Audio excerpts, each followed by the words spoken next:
el programa marca métodos de estudio de las células y tejidos, pero también vamos a aprovechar para hablar de los métodos de estudio de histología. Yo les comenté que hay una técnica de estudio. Quiero ir de a poco, tal vez clase por clase, como tenemos mucho tiempo, o tenemos todo el año, ir explicándoles cómo es esa técnica. La técnica de estudio de medicina, el primer paso que tiene es obvio, que es leer el tema. Ahí no hay ningún problema. Pero la cuestión es que hay que leerlo y entenderlo. Leer y entender el tema. Y ahí no tienen la primera complicación. Y es que no sé si ustedes le dijeron, pero la medicina se habla en un idioma internacional que no es el idioma local. No se habla, la medicina no se habla en español, ni en portugués, ni en inglés. La medicina tiene su propio idioma. El idioma médico es un idioma que proviene por costumbre de la época de Hipócrates, que era griego, hablaba en griego, y la época de Galeno, que hablaba en latín. Entonces el idioma médico es todo en griego y latín. No importa en qué país del mundo estén, el idioma médico se entiende casi fácilmente en cualquier idioma, porque es todo en griego y latín. Entonces, el primer paso que yo les propongo para aprender a estudiar medicina es que entiendan el idioma médico. Y el idioma médico hay que estudiarlo. Esto no significa que vayan a tener que estudiar griego y latín. Sí significa que van a tener que estudiar ciertas cosas de griego y latín que en otras épocas se daban en el colegio. A mí en el colegio secundario me dieron latín. Ahora ya no se usa más. Pero en ciertas profesiones, como medicina, sirve. Es una costumbre. Por ejemplo, ustedes van a leer esta frase. En algún momento la habrán leído tal vez en primer año esta frase, la van a ver ahora en segundo año en histología. Esto es una frase clave para embriología, para la materia de embriología. Tal vez en la primera clase ya la vieron. La van a encontrar en cualquier libro. La ontogenia recapitula a la filogenia. Esa frase es el enunciado de lo que se llama la ley biogenética fundamental de Haeckel. La leemos, pero ¿la entendemos? ¿Entienden qué quiere decir esa frase? No, seguramente no la entienden. Ahí tenemos dos caminos. Puedo preguntarle a alguien que la entienda, que me diga qué significa, o puedo hacer lo que corresponde, que es empezar yo a aprender griego y latín para poder entender lo que significa, porque la frase está casi enteramente en latín. Si yo sé un poquito de griego y latín, que yo les voy a ir enseñando durante todo el año, ustedes tienen que ir aprendiendo. Sin saber medicina, solamente sabiendo un poquitito de griego y latín, yo sé lo que dice esta frase. Ley biogenética. Bio, vida. Genética viene de génesis, origen. Ley del origen de la vida. Es una ley enunciada por el padre de la embriología, el que inventó la embriología, que fue Ernest Haeckel. Pero en lugar de ley biogenética, lo podemos traducir del idioma médico al español, ley del origen de la vida. Estoy traduciendo. La ley dice, la ontogenia recapitula a la filogenia. Ontogenia, onto quiere decir ser, en latín, ser, persona o animal, un ser vivo, onto. Genia, origen, igual que genética, génesis, origen. El origen de un ser vivo recapitula, recapitular quiere decir repasar, a la filogenia. Filo quiere decir especie en latín, génesis, origen, o sea, origen de las especies. Entonces, traducido del idioma médico, en el cual hablamos todos los médicos del mundo, al idioma, en este caso español o castellano, acá dice que el origen de los seres vivos es un repaso del origen de las especies. Solamente traduciendo, sin estudiar. Por eso ya tengo la respuesta. Si me preguntan qué significa esta ley, yo la explico. Sin saber. Ahora, después sí puedo ir ya a analizar esa ley. Entonces, el primer punto para estudiar medicina es hablar el idioma médico. Es una cosa obvia, pero sin embargo no se los explican, tal vez no se los enseñan. Y ustedes tal vez tampoco lo aprenden. Sabiendo ustedes el idioma médico, pueden contestar preguntas de histología sin tener que estudiarlas, porque la palabra se los dice. Es muy fácil el idioma médico. Son palabras de griego y latín que hay que mezclar. Cuando un médico descubre algo, está obligado por la tradición médica a ponerle el nombre en griego o latín. No se le pone el nombre ni en inglés, ni en castellano, ni en árabe. Se pone en griego y latín. Costumbres. Entonces yo simplemente lo que les digo que ustedes, cuando decimos leer y entender, significa entender palabra por palabra. Muchas veces el estudiante no entiende esa palabra y ¿qué hace? La saltea, no importa. O aprende de memoria esta frase y la repite sin saber lo que está diciendo, que es muy común, que me repiten la frase y cuando le pregunto qué quiere decir no me lo saben explicar. Y muchas veces cosas totalmente obvias no las pueden explicar. Por ejemplo, esta ley es obvia. El origen de un ser vivo, por ejemplo el humano, que ustedes van a estudiar en embriología, o sea, el embarazo de 9 meses, el origen de un ser vivo, es un repaso del origen de las especies. Ya sabiendo eso en idioma español, podemos interpretar esa frase. ¿Qué significa? Que en la panza de la madre, un bebé en esos 9 meses pasa por las mismas etapas por las que pasaron las especies en su evolución sobre la Tierra.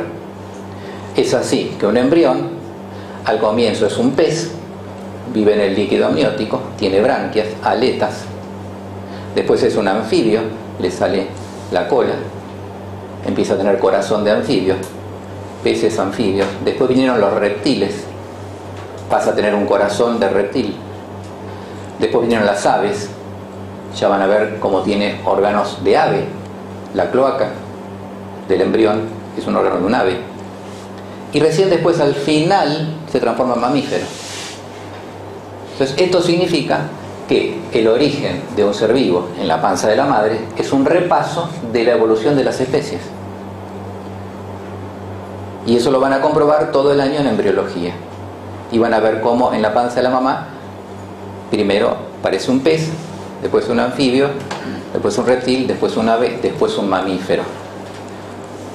Y recién ahí lo van a reconocer como que es un bebé. Si yo les muestro, y abajo en el laboratorio de embriología hay embriones de todas las edades, yo les muestro un embrión de 3 semanas, o tal vez de comienzo de la 4ª, parece un pescadito.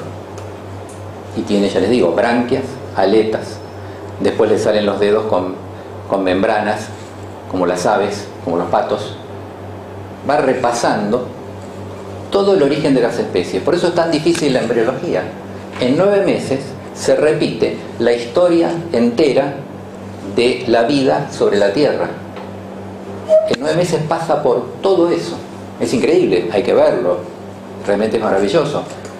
Repite toda la historia. Entonces, primer paso, les decía, para estudiar cualquier materia de medicina es saber el idioma médico. Y para eso tengo que aprender un poquito de griego y latín. ¿Yo qué voy a hacer? Yo les voy a decir todas las palabras en griego y latín que necesitan saber para entender el idioma médico. Y a partir de ahí ustedes tómense la costumbre, cada vez que leen una palabra, de buscar el significado de la palabra en griego y latín. Y saber traducirla al castellano. Porque hay que saber traducir. Voy a ver a la madre de un paciente que está en unidad coronaria. Le digo, señora, el paciente, o sea su marido, tiene una miocardiopatía idiopática y está cerca del óbito. Ajá, me dice la señora, no entendió nada. Muchas veces los médicos le explican así al paciente, al familiar o al paciente, en idioma médico. Esto es idioma médico. Si ustedes leen esta frase, tampoco la entienden. Pero si saben un poquito de latín, el paciente tiene una miocardio, músculo del corazón, patía, enfermedad. Patos, enfermedad. Tiene una enfermedad del músculo del corazón, idiopática. Idio quiere decir sin causa. Pato, enfermedad. Tiene una enfermedad del músculo del corazón sin causa. Y está cerca del óbito. Óbito viene de obitus, muerte. Se está por morir, en pocas palabras. Yo se lo dije a la esposa y ni se enteró.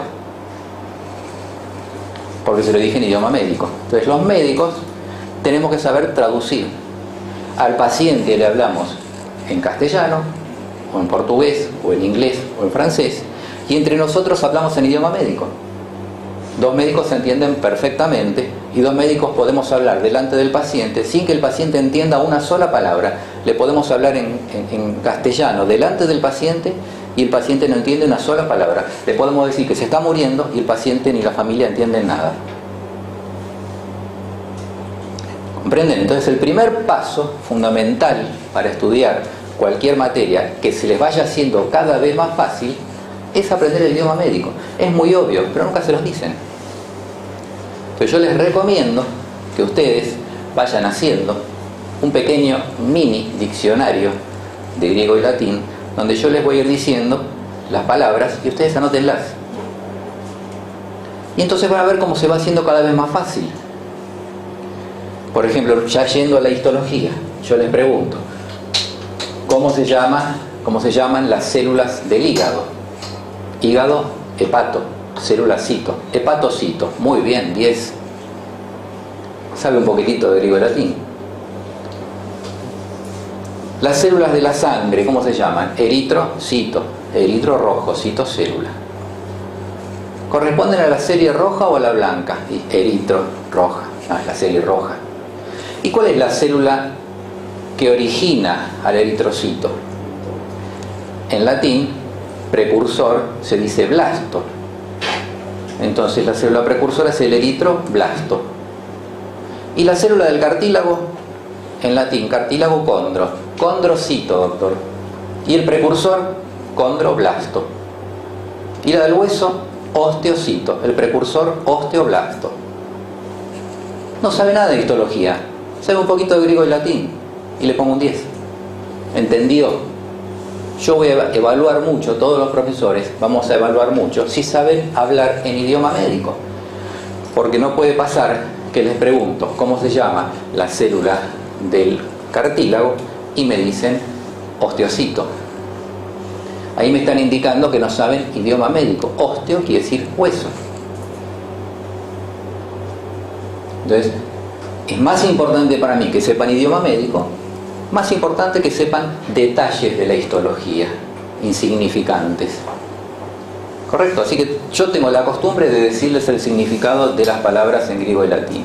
Y ustedes tienen que acostumbrarse a anotarlo. Y van a ver cómo todo empieza a despejarse, cómo se empieza a aclarar el lenguaje médico, cómo empezamos a entender. Y cómo cuando van pasando los años, uno va acumulando cada vez más palabras en griego y latín, y llega un momento que entiende las materias mucho más fácil, porque simplemente está leyendo ya el significado de la palabra.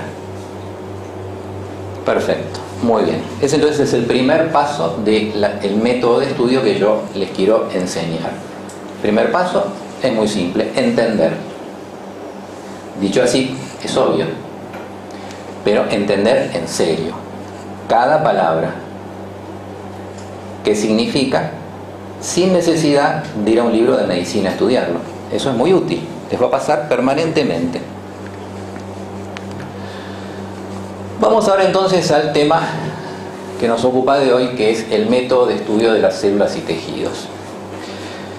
Y aquí también vamos a hablar más que de técnicas y de ingeniería, de los microscopios, vamos a hablar de la práctica. Yo quiero ir a la cosa práctica. No me interesa que ustedes sepan cómo se fabrica un microscopio, no me interesa que ustedes sepan los tipos de microscopio de investigación que existen. No me interesa que ustedes sepan todo el detalle de cómo se hace un preparado histológico, porque ustedes no lo van a hacer, lo va a hacer la técnica históloga, que es una carrera terciaria, donde estudian cómo se hace el preparado histológico y la técnica históloga me hace el preparado cuando yo se lo pido. Nosotros tenemos un laboratorio en la calle French, muy lindo, de técnica histológica, donde están las profesionales, donde yo les pido que me hagan un preparado histológico. Yo no lo hago más. Cuando era recién recibido los hacíamos nosotros. Después se fueron incorporando estos profesionales, los técnicos histólogos, que lo hacen ellos, el médico no lo hace más. Entonces ya es muy poco lo que tenemos que saber. Y yo les dije en la primera clase que no quiero enseñarles cosas inútiles. Lo mismo con el microscopio. ¿Vamos a fabricar microscopios? ¿Están estudiando ingeniería? No. Quiero que sepan lo que ustedes realmente necesitan del aparato ese del microscopio. El concepto es el siguiente. Van a ver ustedes cuando comiencen ya esta semana con microscopía que al principio les va a costar mucho entender lo que están viendo. Y eso es por un error de concepto. Porque el concepto que tienen en general los alumnos y a veces también los profesores que le transmiten es el concepto de mirar para saber qué estoy viendo. Mirar este preparado histológico y tratar de buscar acá la respuesta de qué es cada cosa. Por ejemplo, ¿qué es esto? Mirar y tratar de buscar acá la respuesta. Eso no funciona. El método para estudiar histología es al revés. Es saber qué estoy buscando y después mirar. Vamos a un ejemplo. El mejor equipo del mundo, la mejor cancha del mundo. ¿Dónde está acá mi hermano? ¿Lo pueden ver a mi hermano? No lo pueden ver. No lo pueden ver, ¿por qué? Porque no lo conocen a mi hermano.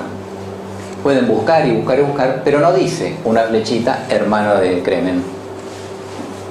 No dice. Es lo mismo que hacen ustedes con los preparados histológicos. Pueden estar una hora mirándolo pensando que van a encontrar la respuesta en el preparado histológico y no la van a encontrar. El preparado histológico no les va a decir qué es. Igual que esta foto. Nunca van a saber cuál es mi hermano. Ahora, si yo les digo, vayamos a la teoría. Mi hermano es el único loco en la cancha de Boca que está con una camiseta que no es de Boca. Está con una camiseta blanca con una franja azul en el medio. Ahí es muy fácil. Él ya lo encontró. Acá está mi hermano. Entonces es saber para después buscar acá lo que yo ya sé previamente. ¿Vieron qué sencillo que fue saber cuál es mi hermano? Primero tengo que saber cómo es mi hermano.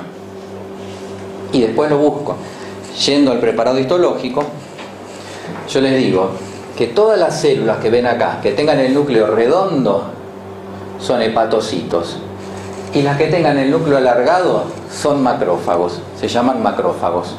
Macro, grande, fago, comer. Son células que les pregunto a veces, ¿cuál es la función del macrófago, querido alumno? Y no lo sabe. Digo, qué lástima que no sabe un poquitito de griego y latín. Come cosas grandes. Fagocita, cosas grandes. Macrófago. Función del macrófago es obvia. Come cosas grandes. Y yo les digo ahora, ¿dónde hay acá un macrófago? Y ustedes ya saben, son los que tienen núcleo aplastado. Este es un macrófago. ¿Este es un macrófago? No, es una célula hepática, es un hepatocito. Y así con todos los demás. Este, hepatocito, hepatocito, hepatocito, hepatocito. Macrófagos hay menos. Acá puede haber otro macrófago, acá hay otro alargado. Y así es fácil. Entonces, la técnica de estudio para el caso de histología y para cualquier materia viene este segundo punto que les quiero decir, que primero hay que saber la teoría y después la práctica. No se puede de otra manera. Lo mismo con el paciente. Vaya al paciente y auscúltelo.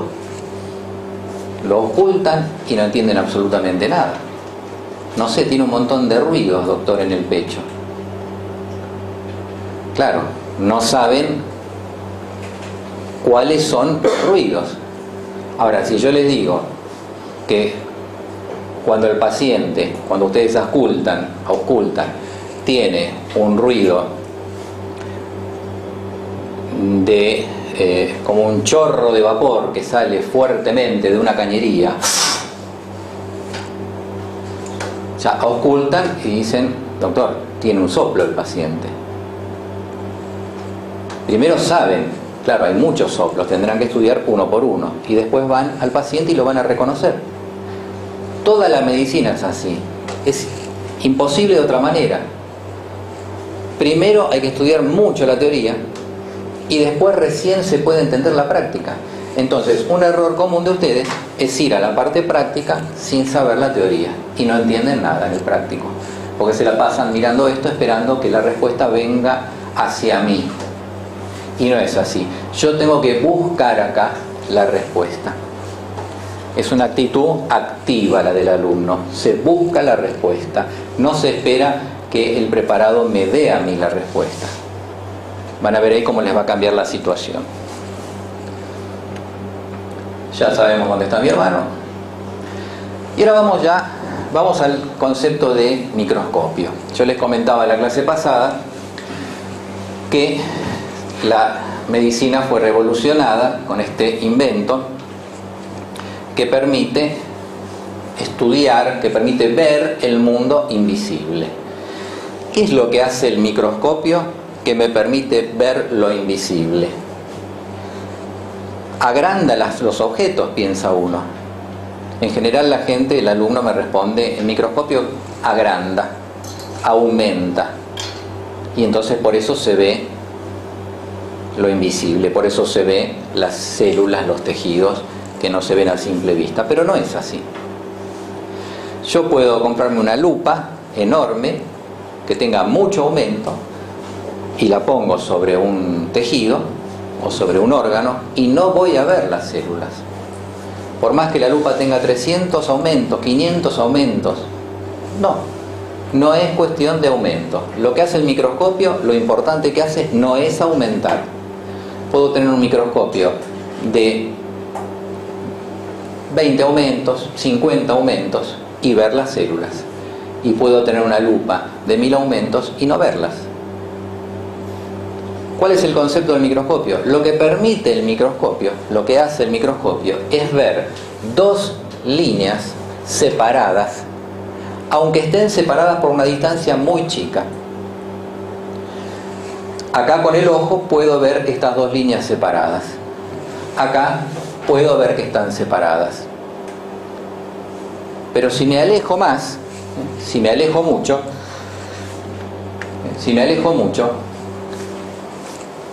o si yo sigo acercando estas dos líneas, va a llegar un punto en el cual, a la distancia que están ustedes, van a ver que las líneas se tocan.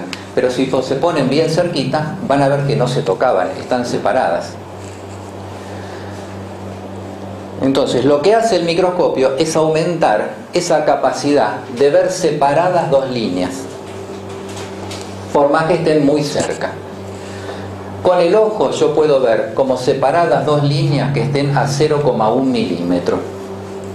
Si las líneas están más cerca que 0,1 milímetro, se ven juntas. Por eso yo me miro la piel y no veo las células, porque están mucho más cerca que 0,1 milímetro. Yo veo toda una cosa continua en la piel. Las células están mucho más cerca que 0,1 milímetro y no veo las células porque son más chicas que 0,1 milímetro. El microscopio lo que hace es mejorar esa capacidad y me permite ver células que estén a 0,2 micrones de distancia. 0,2 micrones es mucho menos. Entonces yo con el microscopio miro la piel y veo las células que están separadas a distancias mayores que 0,2 micrones. Y ahí sí las puedo ver. Y puedo ver el núcleo y puedo ver los distintos componentes de la célula. Esa capacidad de ver dos líneas separadas se llama límite de resolución. Eso es lo que se llama límite de resolución. El límite de resolución del ojo es de 0,1 milímetro. El del microscopio común es de 0,2 micrones. Entonces no importa tanto el aumento, importa el límite de resolución. Cuanto más bajo es el límite de resolución, es mejor el microscopio. Cuanto más bajo. Porque si yo tengo un microscopio mejor, voy a poder ver dos líneas separadas tal vez por 0,1 micrón, menos que 0,2. Cuanto más bajo el límite de resolución, quiere decir que puedo ver líneas separadas por espacios todavía más chicos.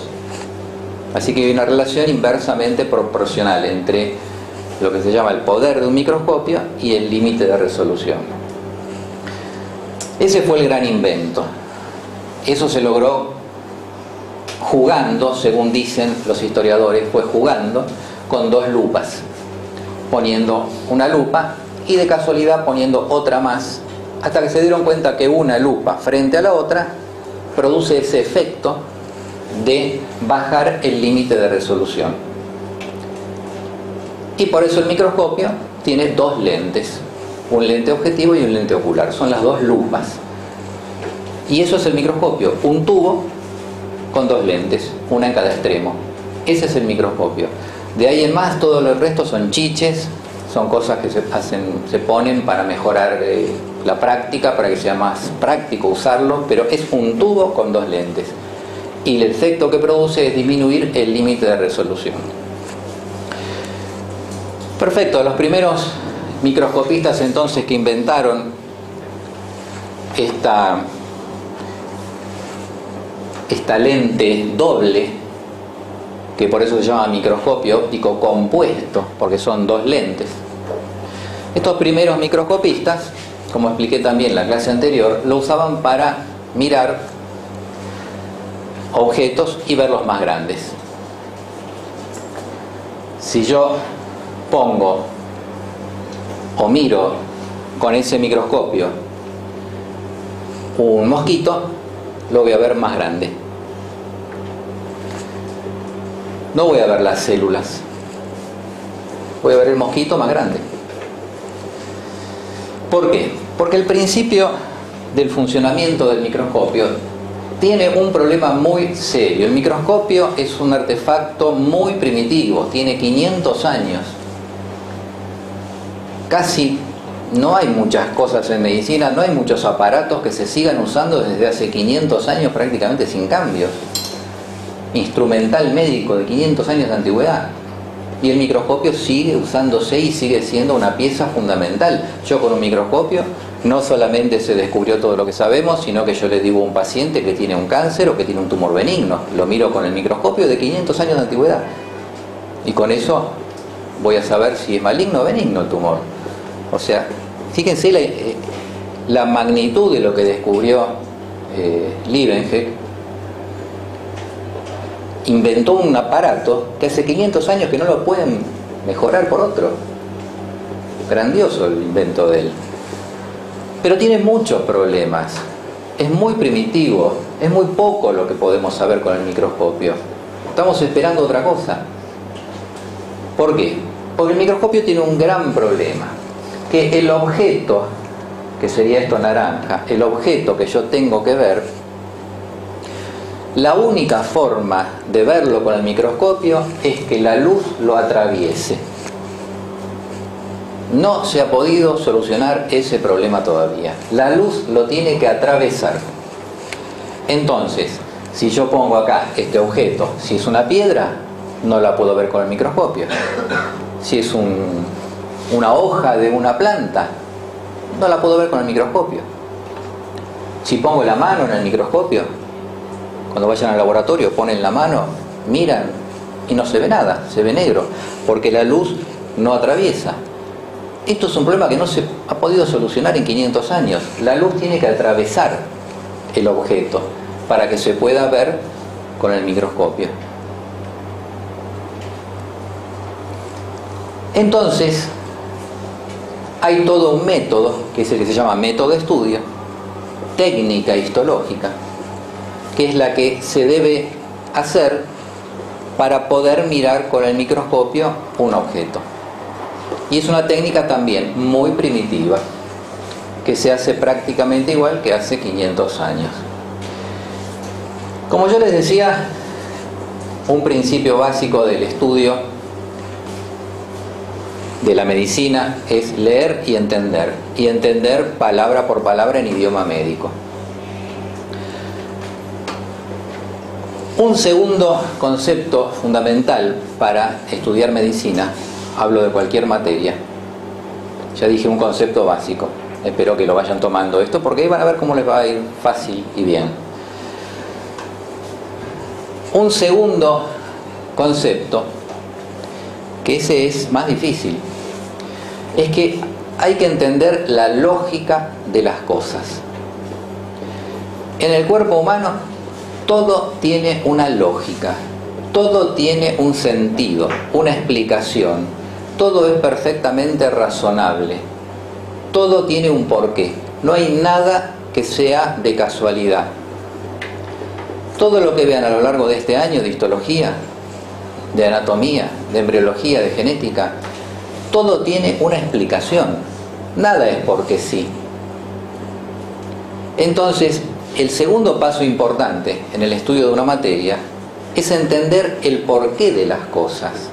Cada cosa que estudio, tengo que saber por qué es así. Si no, es estudiar también sin entender. Entonces, primero, leo y entiendo las palabras en idioma médico y las puedo traducir a castellano. Segundo, entiendo por qué eso es así. Entiendo la lógica. Entiendo el razonamiento. Por eso yo antes daba un curso que se llamaba Histología Razonada, donde no hay nada que estudiar de memoria. Todo es razonado, todo es razonable. Es lógico, no podría ser de otra manera. Entonces hay que buscar el porqué de cada cosa. Segundo paso importante en histología, el porqué de cada cosa y en cualquier materia que ustedes estudien. ¿Qué pasa? A veces el porqué de las cosas es muy complicado y ahí es donde la gente común se empieza a diferenciar del científico.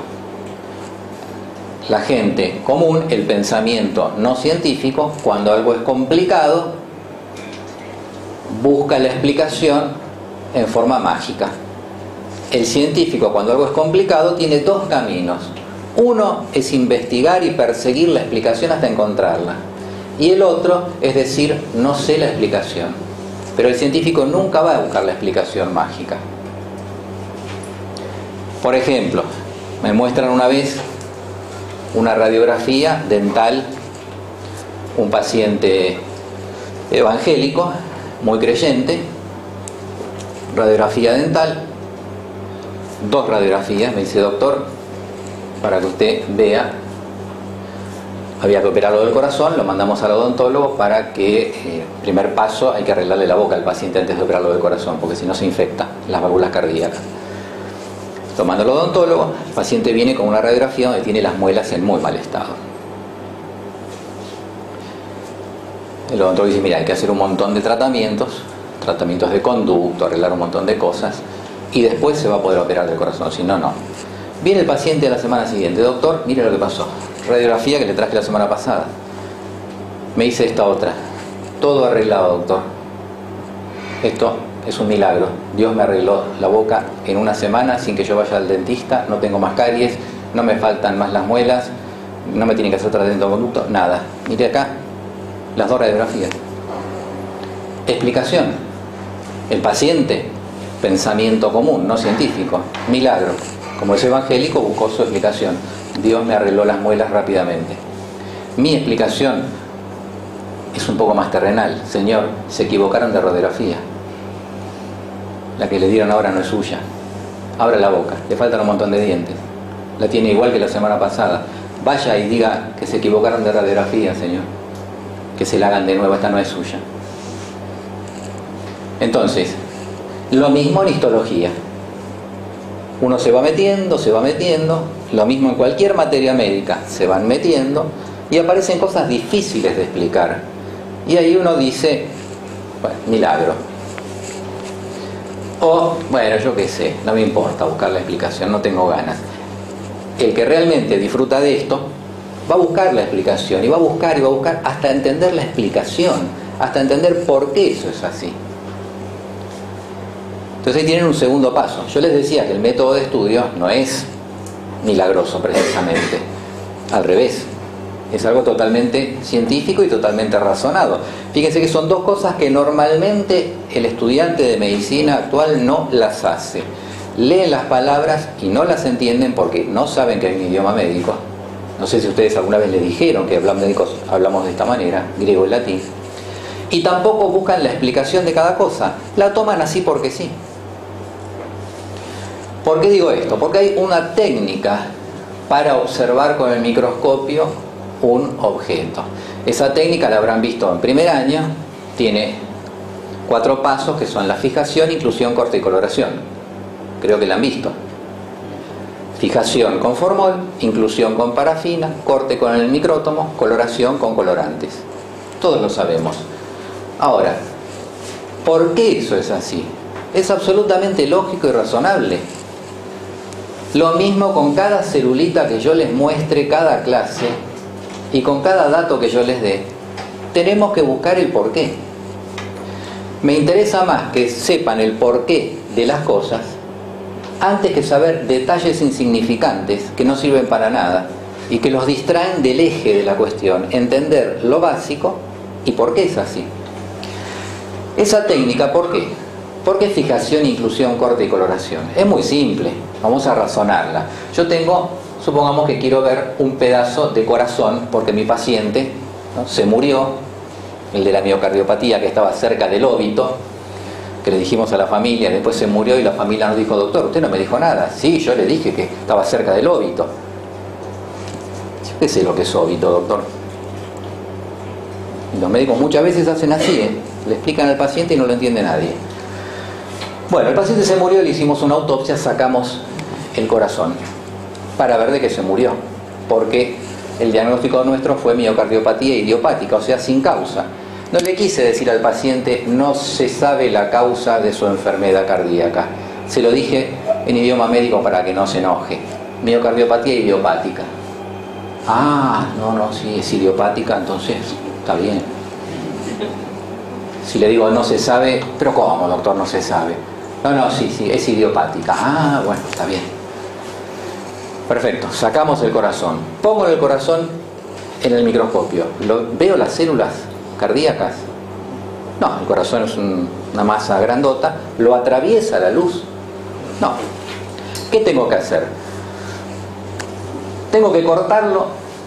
La única solución que se le ocurrió a Malpighi fue cortarlo en láminas finitas para que se haga transparente y la luz lo atraviese. Algo transparente es algo que justamente puede ser atravesado por la luz. Entonces, lo que se inventó en ese momento, siglo XVI, es cortar el órgano en láminas finitas transparentes para poder ponerlas en el microscopio. Es lógico, porque el microscopio no sirve si no puede atravesar con su rayo de luz. Muy bien, ¿cómo corto ese corazón en láminas finitas? El corazón es blando. El cerebro es una gelatina. Los órganos son blandos. ¿Cómo cortan un pedazo de carne las chicas que cocinan alguna vez, tal vez? No. ¿Cómo corto un pedazo de carne finito para que me salga como fiambre? Si la carne es blandita, no me sale. Tiene que salir bien finito, transparente. Y tiene que salir bien parejo. Porque si yo lo corto desparejo, ya me está desfigurando lo que voy a ver con el microscopio. ¿Cómo hago? Lo que se le ocurrió a los microscopistas, primero fue cortar. Probaron cortar y no salía finito. Con un cuchillo cortaban, no salía finito. Y cuando salía bien finito, salía todo arrugado, se veía todo mal. Entonces dijeron, no, la forma de hacer esto es que sea más duro. Los órganos todos son blandos, salvo el hueso, que no se puede mirar con el microscopio porque es duro. Y todos los demás órganos son blandos. Entonces lo que se les ocurrió a los microscopistas, y que seguimos usando hoy en día, es primero endurecer el órgano y después cortarlo. Entonces, antes del corte viene ese endurecimiento, que se puede hacer de muchas formas, pero lo común es hacerlo con parafina. Lo lleno con cera de vela, que es la parafina, o con plástico, ahora se usan los plásticos. Lo meto en un tacho con plástico para que se impregne bien, después lo dejo que se enfríe el plástico y queda duro. Otra forma es congelarlo para que se endurezca. El endurecimiento por congelación también se usa. Eso es lo que se llama inclusión. Inclusión en parafina. Lo meto en un balde de parafina para que quede duro. Y después lo corto. Ahí sí, cuando está duro, lo puedo cortar finito. Ahora, lo meto en parafina, lo corto finito, lo miro con el microscopio y veo que está todo podrido. ¿Por qué? Porque dejé el corazón una semana en mi laboratorio desde que se murió el paciente hasta que lo fui a estudiar. Les pasó a los primeros microscopistas. Se veía todo mal, todo podrido. Ahí se dieron cuenta que los tejidos, los órganos se echan a perder, se pudren. Entonces apareció el concepto de fijación. Fijación. Primero hay que fijar el órgano. ¿Fijar qué quiere decir? Evitar que se pudra. Lo puedo fijar con formol, lo puedo fijar con distintos líquidos. No importa, no tiene mucha importancia hoy en día. Hay montones de líquidos, montones de químicos para fijar. El concepto es que la fijación es para que no se pudra. Entonces ahora ya tengo un primer paso, que es la fijación, para que no se pudra. Un segundo paso, que es la inclusión, para endurecerlo. Así después lo puedo cortar. Lo corto con el micrótomo, en lugar de cortarlo con un cuchillo como antes, se corta hoy en día con un aparato que es el micrótomo. ¿Vamos bien? ¿Se entiende? Es lógico esto. Y después lo pongo en el microscopio, pero me encuentro con un problema. Me encuentro con el mismo problema que la foto de la Bombonera, pero en blanco y negro. Porque los órganos no tienen color. El único color que tienen los órganos es rojo cuando tienen sangre adentro. Si no, no. Todo es gris. Todo lo que se ve es gris. Cuando vean los cadáveres en la morgue, son grises. No tienen más sangre, todo es gris. Si miro con el microscopio y veo todo gris, no voy a poder reconocer nada. Si veo todo gris, no va a ser tan fácil que yo vea esto redondo adentro de esta otra parte que está roja. Voy a ver todo igual de gris. Entonces los microscopistas tuvieron que inventar también hace 500 años el último paso, que es la coloración. Hay que colorear, hay que darle color a esto. Si yo lo pinto todo de azul, tampoco me sirve. Todo de rojo o de verde o de amarillo tampoco me sirve. Se tardó décadas en encontrar algo que sirviera, y se inventó los métodos de coloración que se usan actualmente, que usamos el mismo método que usaba Malpighi para colorear, los mismos colorantes. No ha cambiado prácticamente nada. Y entonces ahí tenemos, sí, los 4 pasos de la técnica histológica razonados. Es muy sencillo razonarlos. Fijación para que no se pudra, inclusión para que se endurezca, corte para que la luz pueda atravesar ese pedacito de órgano y entonces lo puedo ver con el microscopio, y coloración para poder ver las partes de la célula con distintos colores, si no se ve todo gris. Esto es lo que yo les digo, el proceso de razonamiento lógico.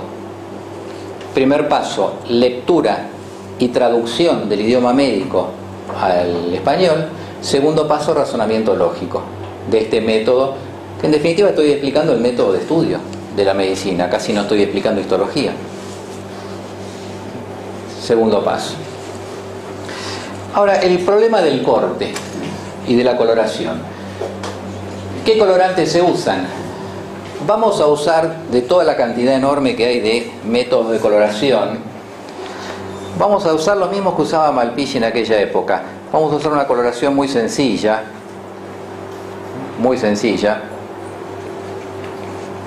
lo que se llama la técnica de rutina, porque hay miles de colorantes, pero literalmente miles.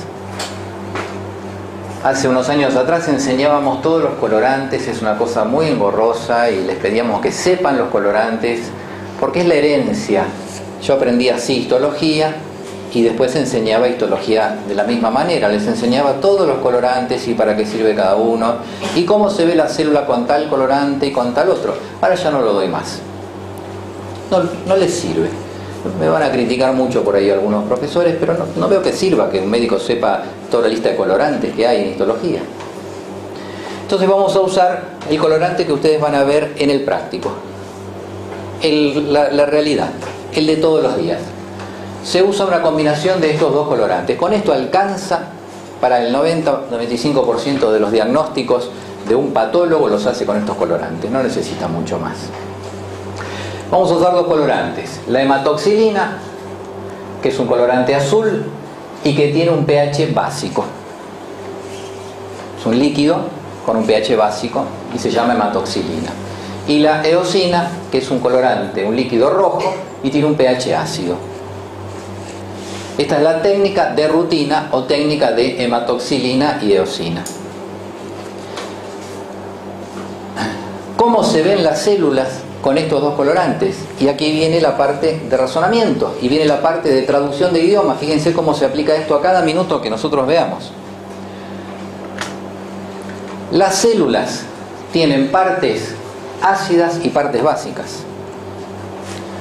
Por ejemplo, el núcleo de la célula es ácido porque tiene ADN, ácido desoxirribonucleico. El núcleo siempre es ácido, siempre, porque siempre tiene ADN. No hay núcleo sin ADN y el ADN es una molécula enorme, así que el pH del núcleo siempre es ácido. El citoplasma puede ser ácido o puede ser básico, depende de qué sustancias tenga. El citoplasma puede tener moléculas ácidas o puede tener moléculas básicas. Eso ya va a cambiar, pero lo que sí es seguro, que siempre el núcleo va a ser ácido. Entonces, ¿de qué color se ve el núcleo y de qué color se ve el citoplasma? Es muy sencillo, simplemente razonando. Si el núcleo es ácido, los ácidos se unen con las bases. Química básica. Un ácido se une con una base y forma una sal. Es como una atracción entre dos polos, positivo y negativo. El ácido atrae a la base. Si el núcleo es ácido, atrae a la base. La base es el colorante azul. Yo le pongo una gotita de color azul y una gotita de color rojo al núcleo. El rojo le resbala, pero el azul se prende en el núcleo porque se une con el ácido. Entonces el núcleo siempre se va a ver azul. A lo largo de todo el año vamos a ver siempre los núcleos azules. La forma de denominar a una sustancia o una parte de la célula que se vea azul no es decirle azul. No decimos azul, lo decimos en idioma médico. Decimos que el núcleo es basófilo. Filo quiere decir afinidad. Vaso, base. El núcleo es basófilo. El núcleo tiene afinidad por el colorante básico, o sea la hematoxilina, que es azul. Por eso el núcleo siempre es azul. Entonces tengo el razonamiento y tengo la traducción a idioma médico. ¿Cómo ve el núcleo, señor, en este preparado histológico? Y piensan y piensan y miran y miran.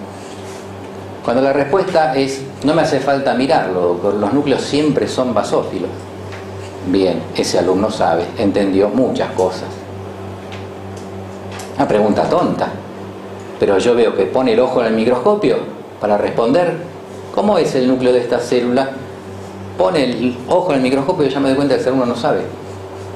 La respuesta, no necesito mirarlo, todos los núcleos son basófilos. ¿Y de qué color se ven? Azules. ¿Y por qué? Porque se unen con la hematoxilina. ¿Y por qué? Porque los núcleos son ácidos. ¿Y por qué? Porque tienen ADN. ¿Entendido histología? Eso es lo que yo quiero.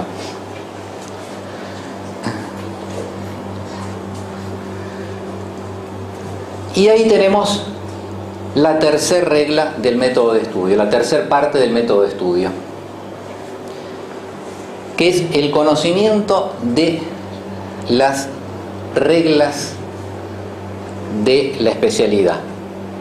Cada especialidad tiene sus reglas. Histología tiene reglas que se cumplen siempre. Hay reglas que se cumplen siempre en casi todas las materias. En histología hay reglas. También en una época daba un curso que era las reglas de la histología. Hay una serie de reglas que yo tengo escritas que son la palabra santa. Se cumple siempre. Tal vez como toda regla puede haber una excepción. Regla número 1 que aprenden hoy es: los núcleos siempre son basófilos. Entonces ya no me hace falta pensar, no me hace falta ir a mirar el preparado, no me hace falta nada. Señor, ¿de qué núcleo es el hepatocito? Basófilo. Y la neurona, basófilo. Y los teocitos, basófilo. No tengo que pensarlo porque es una regla histológica. Yo les voy a ir diciendo a lo largo del año todas las reglas de la histología. Con esas reglas les va a resultar todo también mucho más simple. Reglas histológicas. Regla número 1 para el día de hoy: el núcleo siempre es basófilo. Y fíjense que eso tienen que saber pasarlo al español. O sea, en español el núcleo siempre tiene afinidad por los colorantes básicos y por eso se ve azul. Sintetizado en idioma médico, el núcleo es basófilo. El citoplasma puede tener un predominio de sustancias ácidas o un predominio de sustancias básicas. Eso depende ya de cada célula. Entonces el núcleo también puede ser basófilo, o sea, también puede verse azul, o se puede ver rojo, y a eso lo llamamos acidófilo.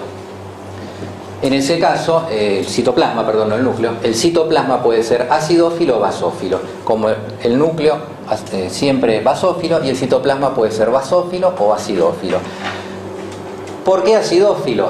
Porque eso significaría que esta sustancia, este pedazo de citoplasma que se ve rojo porque se unió con la eosina. La eosina es un ácido y a eso se le dice ácido filo, ácido filia, filo, fila, filia. Eso todo quiere decir afinidad. Este citoplasma en este caso sería acidófilo, tiene acidofilia. Entonces empiezo a expresarme ya en idioma médico. No digo es rojo. Es otra cosa que observo cuando tomo un examen. ¿Cómo ve el citoplasma de esa célula? Roja. No entendió. Acidófilo me tiene que decir. Ahí entendió el idioma médico. No me lo digan a mí que soy el profesor en idioma español. Al paciente en español, a mí en idioma médico.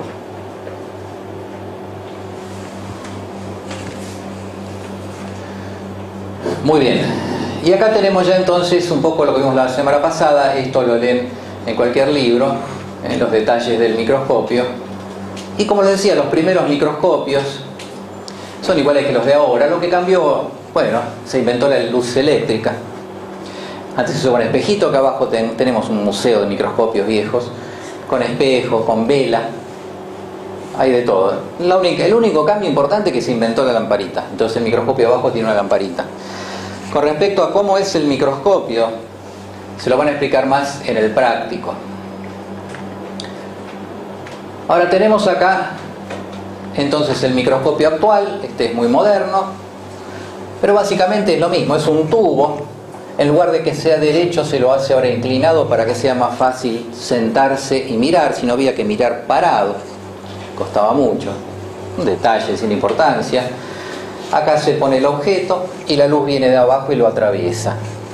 La lamparita está acá, ahora hay espejos, en fin, pero ustedes ven que es todo lo mismo, es todo lo mismo.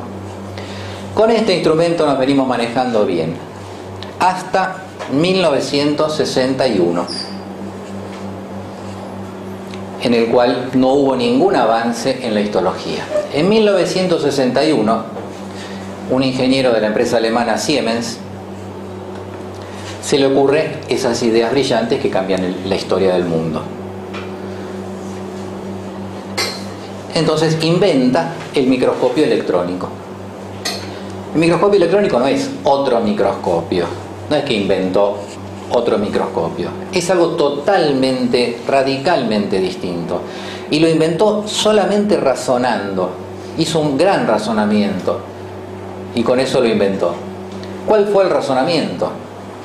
Él dijo, estudió, por supuesto, como decía antes, el razonamiento tenemos que apoyarlo con el estudio.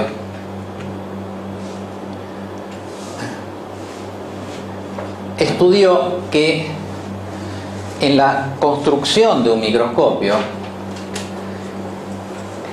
el límite de resolución está relacionado con esta variable que se expresa con la letra griega lambda, que es la longitud de onda de la luz empleada. En la fabricación de un microscopio, ya yendo a la teoría, él vio en las fórmulas, no lo descubrió él, la fórmula es la fórmula de Abbe, A-B-B-E, fórmula de Abbe. Esa fórmula de Abbe, o de Abbe, dice que el microscopio va a ser mejor cuando la luz tenga menor longitud de onda. La luz es una onda. La luz viaja por el espacio en forma de una onda sinusal. Son fotones los que viajan por el espacio en forma de una onda sinusoidal, y eso es la luz. La fórmula de Abbe, que es vieja, tiene varios siglos, decía que cuando la luz tiene una longitud de onda menor, se ve mejor el preparado histológico. Entonces se jugó con la luz. Lo único que pudieron hacer es pensar, bueno, ¿qué luz tiene menor longitud de onda? Bueno, la violeta. La violeta es la luz que tiene menos longitud de onda y la roja es la que tiene más. Entonces se inventaron los microscopios de luz violeta, que es simplemente ponerle un filtro, un plástico violeta en la luz y se ve mucho mejor realmente. Por eso los microscopios todos tienen un filtro violeta. Le ponen el violeta y se ve mejor. Y hasta ahí llegaron los microscopistas. Y ahí quedó trabado, ya les digo, 500 años. Ahora, en 1961, este ingeniero de Siemens dijo, un día se levantó y se les prendió la lamparita literalmente. Dijo, ¿y si ponemos una onda igual a la de la luz, pero que no sea luz? ¿Por qué siempre luz? Yo les digo que se usa luz, luz. Él dijo, ¿por qué luz? ¿Por qué siempre vienen usando luz? ¿No se dieron cuenta que hay otras cosas que viajan por el espacio con forma de onda sinusoidal y no son luz? Entonces dijo, vamos a probar. Probó con varias cosas. ¿Qué es lo más parecido a la luz? Los electrones. Los electrones viajan por el espacio con forma de una onda sinusoidal. Y tienen una longitud de onda mucho menor que la luz. La luz blanca tiene 5.550 angstrom de longitud de onda. Los electrones tienen 0,056 angstrom de longitud de onda. O sea, mucho, mucho, mucho, mucho menor. ¿Se dan cuenta de la diferencia? De 5.550 a 0,056 angstrom. Entonces probó, en lugar de luz, ponerle electrones. Y ahí inventó el microscopio electrónico, que cambió otra vez toda la medicina, porque empezamos a ver ya no solamente las células, sino que empezamos a ver los componentes subcelulares. Empezamos a ver los organoides, empezamos a ver el ADN, empezamos a ver los ribosomas, empezamos a ver prácticamente con los últimos microscopios las moléculas que tienen tamaños que el microscopio electrónico puede llegar a ver. Fue esas ideas brillantes que cambian al mundo. Usar electrones en lugar de luz. Y ahí fue el gran salto del microscopio, que pasó el microscopio de tener un límite de resolución de 0 a 25 micrones, actualmente puede ver dos líneas separadas por un ángstrom. Y eso permite ya directamente ver moléculas. Y entonces entramos en la década del 60 en adelante en la histología subcelular y la histología molecular. Y ese es el último invento de la microscopía en toda la historia. No se inventó nada nuevo a nivel de microscopios. Hay variantes que ustedes han visto, el microscopio electrónico de transmisión, el de barrido, pero básicamente el concepto del de transmisión no se pudo igualar.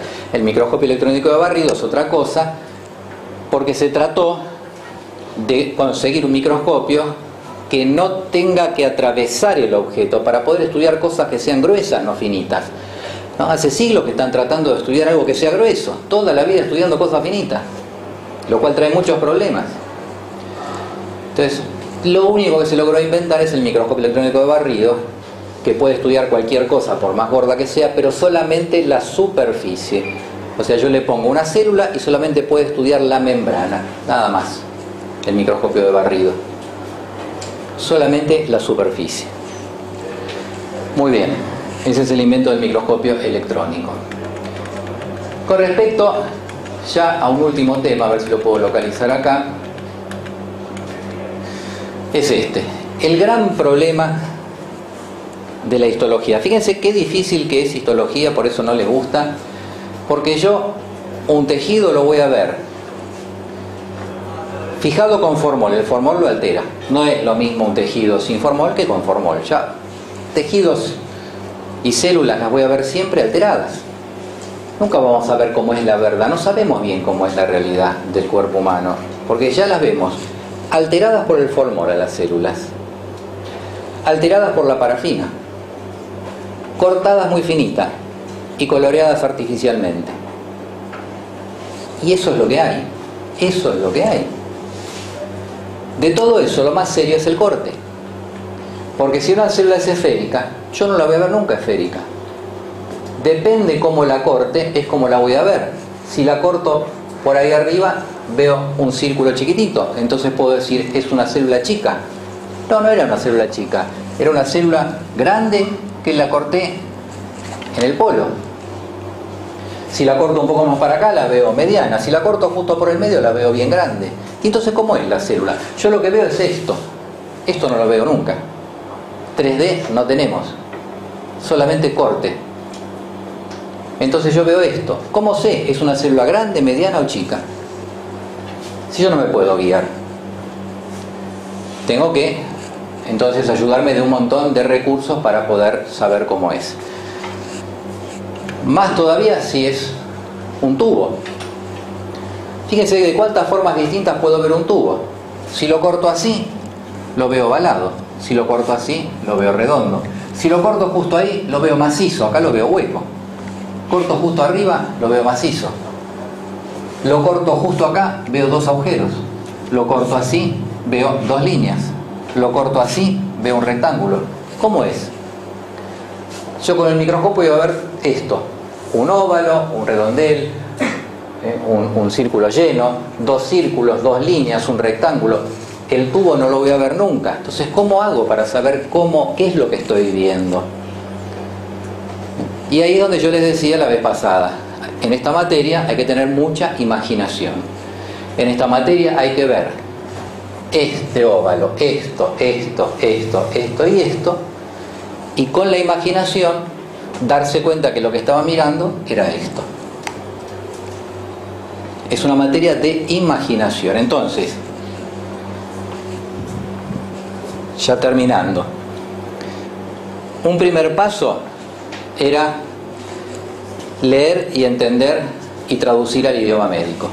Un segundo paso era entender el porqué, el razonamiento de por qué cada cosa es como es. Todo tiene su explicación.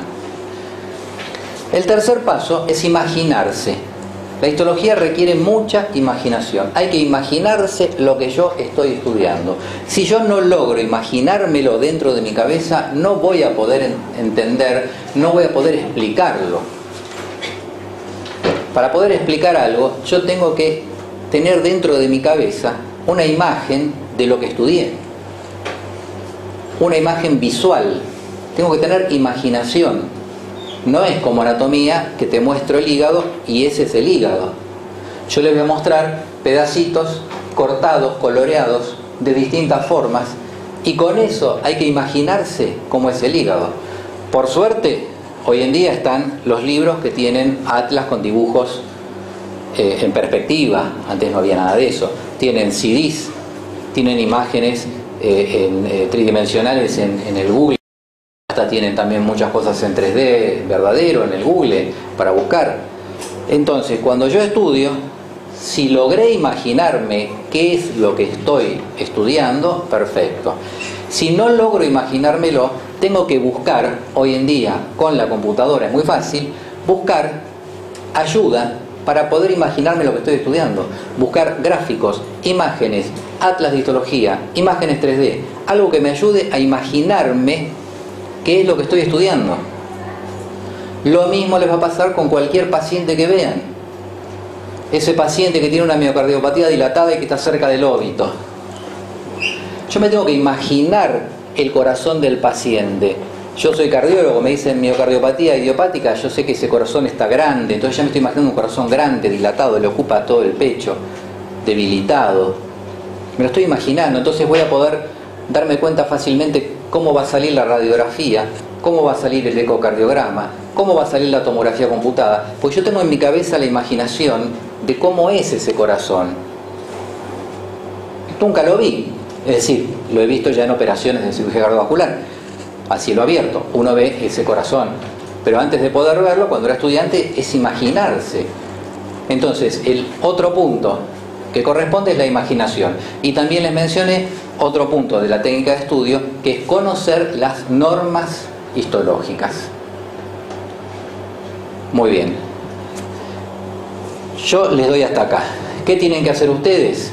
Con todos estos elementos, completar con los libros, leer un poquito más de microscopía, leer un poquito más de técnicas de coloración y de histología, ir al práctico, les van a explicar más todavía, y con eso tienen un panorama global, ¿sí? El origen de un ser vivo recapitular quiere decir repasar, a la filogenia. Filo quiere decir especie en latín, génesis origen, o sea, origen de las especies. Entonces, traducido del idioma médico, en el cual hablamos todos los médicos del mundo, al idioma, en este caso español o castellano, acá dice que el origen de los seres vivos es un repaso del origen de las especies. Solamente traduciendo, sin estudiar. Por eso ya tengo la respuesta. Si me preguntan qué significa esta ley, yo la explico. Sin saber. Ahora, después sí puedo ir ya a analizar esa ley. Entonces, el primer punto para estudiar medicina es hablar el idioma médico.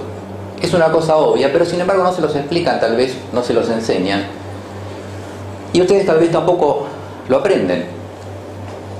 Sabiendo ustedes el idioma médico, pueden contestar preguntas de histología sin tener que estudiarlas, porque la palabra se los dice. Es muy fácil el idioma médico. Son palabras de griego y latín que hay que mezclar. Cuando un médico descubre algo,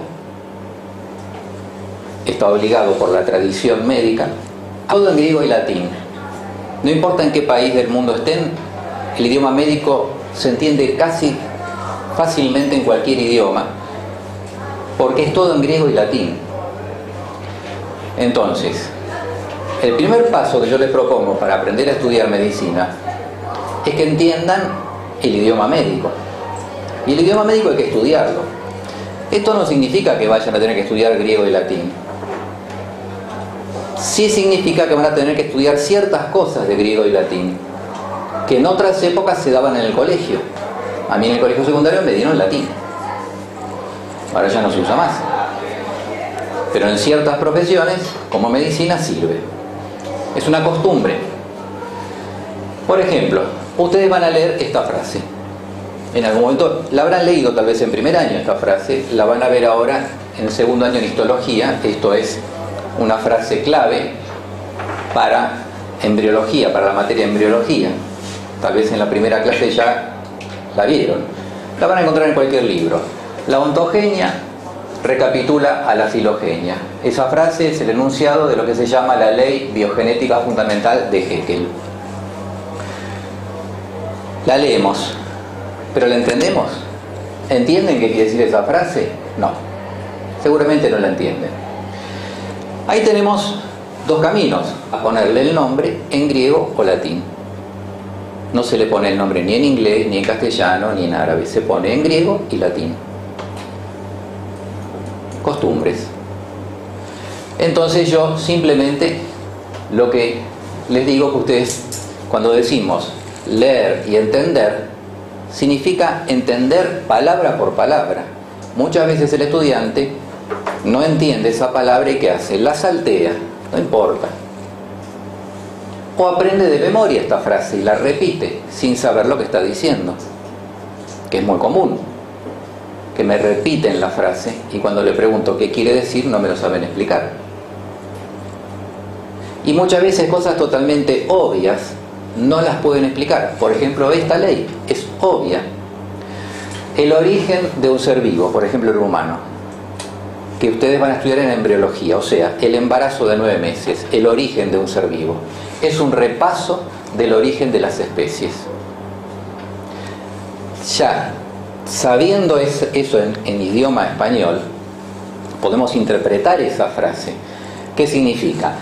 Que en la panza de la madre, un bebé en esos 9 meses pasa por las mismas etapas por las que pasaron las especies en su evolución sobre la Tierra. Es así que un embrión al comienzo es un pez. Puedo preguntarle a alguien que la entienda, que me diga qué significa, o puedo hacer lo que corresponde, que es empezar yo a aprender griego y latín para poder entender lo que significa, porque la frase está casi enteramente en latín. Si yo sé un poquito de griego y latín, que yo les voy a ir enseñando durante todo el año, ustedes tienen que ir aprendiendo. Sin saber medicina, solamente sabiendo un poquitito de griego y latín, yo sé lo que dice esta frase. Ley biogenética. Bio, vida. Genética viene de génesis, origen. Ley del origen de la vida. Es una ley enunciada por el padre de la embriología, el que inventó la embriología, que fue Ernest Haeckel. Pero en lugar de ley biogenética, lo podemos traducir del idioma médico al español, ley del origen de la vida. Estoy traduciendo. La ley dice, la ontogenia recapitula a la filogenia. Ontogenia, onto quiere decir ser, en latín, ser, persona o animal, un ser vivo, onto. Genia, origen, igual que genética, génesis, origen. El programa marca métodos de estudio de las células y tejidos, pero también vamos a aprovechar para hablar de los métodos de estudio de histología. Yo les comenté que hay una técnica de estudio. Quiero ir de a poco, tal vez clase por clase, como tenemos mucho tiempo, o tenemos todo el año, ir explicándoles cómo es esa técnica.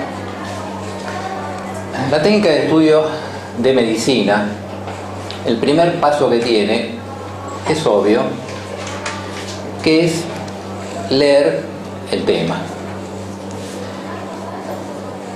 Ahí no hay ningún problema. Pero la cuestión es que hay que leerlo y entenderlo. Leer y entender el tema. Y ahí no tienen la primera complicación.